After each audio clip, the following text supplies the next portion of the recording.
Hello, first graders, and welcome back to your reading job for this week. This week is going to look a little bit differently because you have made it to the very end of your first grade reading jobs. Everybody give yourselves a big pat on the back. You've worked so hard this year and you have read all of the first grade stories in the Journeys books. Good job. Phew, it's a lot of work. So this week, we're going to be reviewing some of the skills we have learned so that we are ready to move on to second grade. This week, what we will be doing is we'll be reviewing a new skill every day until Friday. Every day, I'm going to read a book to you, and you may use the book that I am reading to complete the skill to do the job, or you may choose your own book that you would like to use. So first, let me explain the skill we are going to be using today. We are going to be using making connections. We are going to be making connections in our reading. You may make a text-to-text connection, meaning you look at the new book and connect it to an old book that you have read and tell me how they are the same. You may make a text-to-self connection where you read a new book and you say, I have had an experience like this, or this is like my life. This reminds me of a time that I did something. That is a text-to-self connection. Or you may make a text-to-world connection where you say, this book reminds me of something that happens in the world. This is a text-to-world connection. Maybe it's something that you have seen or something you have heard, but something that you know happens in the world. So, if you would like to use your own book to make these connections today, you may sign off and go read your very own free choice reading book. If you'd like to stay and listen to the book I've chosen for us today, I welcome you to stay.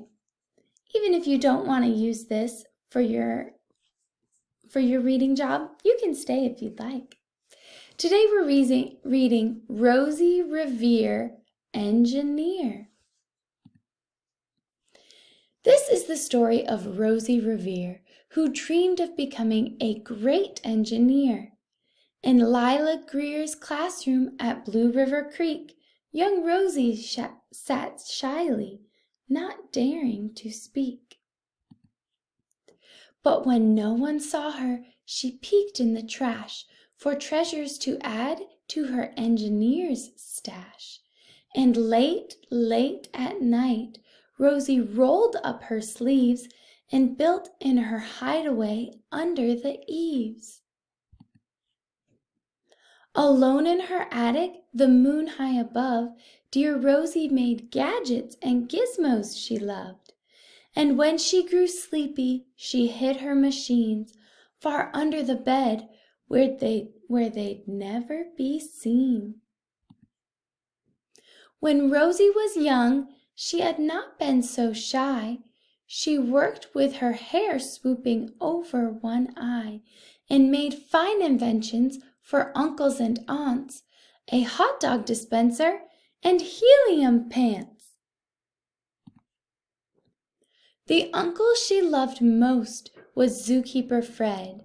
She made him a hat to keep snakes off his head, from parts of a fan and some cheddar cheese spray, which everyone knows keeps the pythons away. And when it was finished, young Rosie was proud, but Fred slapped his knee and chuckled out loud. He laughed till he wheezed and his eyes filled with tears, all to the horror of Rosie Revere, who stood there embarrassed, perplexed and dismayed. She looked at the cheese hat and then looked away. I love it, Fred hooted. Oh, truly I do. But Rosie Revere knew that could not be true. She snuck the cheese hat on the back of her shelf. She stuck the cheese hat on the back of her shelf. And after that day, kept her dreams to herself. And that's how it went until one autumn day, her oldest relation showed up for a stay. Her great-great-aunt Rose was a true dynamo who'd worked building airplanes a long time ago. She told Rosie tales of the things she had done and goals she had checked off her list one by one. She gave a sad smile as she looked to the sky. The only thrill left on my list is to fly. But time never lingers as long as it seems. I'll chalk that one up to an old lady's dreams. That night, as Rosie lay wide-eyed in bed, a darling idea crept into her head.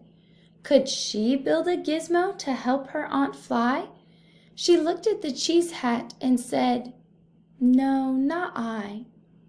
But questions are tricky and some hold on tight, and this one kept Rosie awake through the night. So when dawn approached and red streaks lit the sky, young Rosie knew just how to make her aunt fly.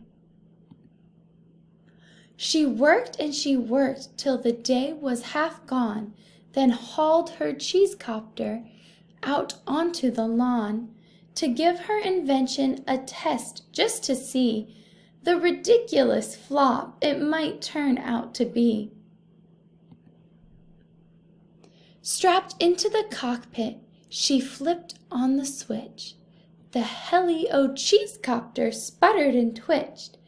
It floated a moment and whirled round and round, then froze for a heartbeat and crashed to the ground. Then Rosie heard laughter and turned round to see the old woman laughing and slapping her knee. She laughed till she wheezed and her eyes filled with tears, all to the horror of Rosie Revere, who thought, "Oh no, never, not ever again will I try to build something to sputter or spin, or build with a lever, a switch, or a gear, and never will I be a great engineer." She turned round to leave, but then Great-Great-Aunt Rose grabbed hold of young Rosie and pulled her in close, and hugged her and kissed her and started to cry. "You did it! Hooray! It's the perfect first try! It's great! This great flop is over. It's time for the next." Young Rosie was baffled, embarrassed, perplexed. "I failed," she said, "dear Rosie. It's just made of trash. Didn't you see? The cheese copter crashed." "Yes," said her great aunt, "it crashed. That is true. But first it did just what it needed to do. Before it crashed, Rosie, before that, it flew." "Your brilliant first flop was a raging success. Come on, let's go get busy and on to the next." She handed a notebook to Rosie Revere, who smiled at her aunt as it all becomes clear. Life might have its failures, but this was not it. The only true failure can come if you quit. They worked till the sun sneaked away to its bed. Aunt Rose tied her headscarf around Rosie's head and sent her to sleep with a smile ear to ear to dream the bold dreams of a great engineer. At Blue River Creek, all the kids in grade 2 build gizmos and gadgets and doohickeys too. With each perfect failure, they all stand and cheer, but none quite as proudly as Rosie Revere. The end. Alrighty, boys and girls, I hope you enjoyed this story, and I'll see you tomorrow.